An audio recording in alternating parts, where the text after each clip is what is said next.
قولوا يا سلام علي، لأني رحت بحثت وجبت لكم وصفة جديدة.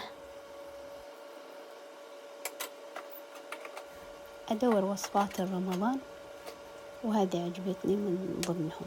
أدور السريع لأن أحيانا الواحد يكون مضايق بالوقت، يبغى أصناف كثيرة. لقيتها في اليوتيوب كاتبة هكذا علمتني جدتي. والله جدتها سنة المهم. بالقلاش مسويتها، شوفوا كيف مرة تهبل صراحة. طعمها مرة لذيذ، يعني مرة لذيذ وسهلة. حطوها مناسبات رمضان. أول شي سوينا الخلطة 200 ملي زيت، 200 ملي كوب حليب وملح، خلطناها. هذا عشان ندهن فيها القلاش. الحليب يرطب والزيت يقرمش. اوكي، الملح يملح. بسوي حشوة السبانخ على طريقة جدتها. لقد سويت زمان حشوة السبانخ ما عجبتني، كان فيها طماط. أول شي تسوي البصل تحمره شوي كذا، يعني بني خفيف.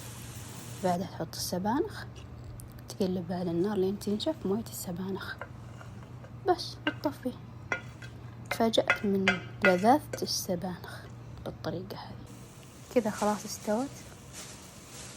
أروح أجيب القلاش وأقص الوحدة، تسوي ثنتين خفيفة. تبغونها سميكة الوحدة نفسها تبغوها، بس أنا جربت الثنتين وكانت خفيفة على اليد. صار كذا في قرمشة خفيفة لطعم السبانخ اللذيذ.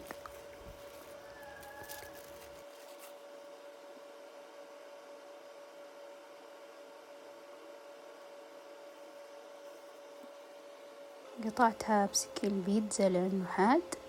هذه واحدة سويتها ثنتين نفس طريقتها، تمسكها وتلفها من الوسط عشان تسويها كذا ملفوفة زي دائرة، يعني دائرة نقول. اوكي، كان ودي تطلع وردة كذا بس ما طلعت وردة. اوكي، فلفيتها كذا ورشيتها سماق وحطيت حشوة السبانخ وقفلتها زي كيس القماش زمان حقت الملابس. دهنتها بالخلطة. إذا انتبهتوا دهنتها بالخلطة أول، دهنتها بالخلطة في النهاية. أوكي، وهذه واحدة ثانية دهنها بالخلطة وحطها ألفها، معليش انكسرت من الوسط.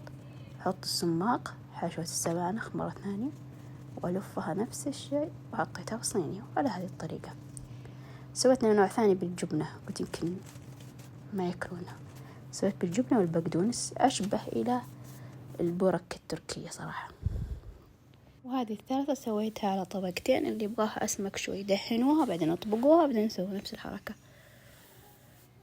وبعضها سويتها مربعات، أجرب، بس طريقة الدائرة أفضل.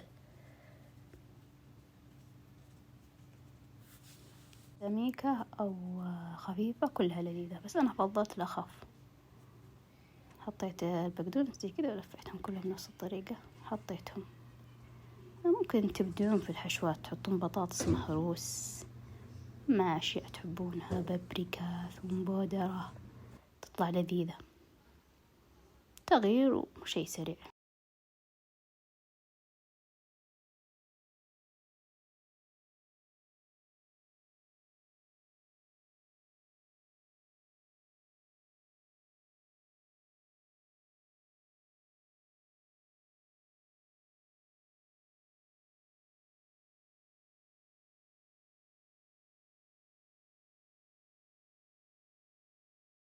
ويا سلام علي، لأني قلت جدتها السنة وجبت الوصفة وجربوها، والله راح تكررونها وتكون من وصفاتكم المفضلة.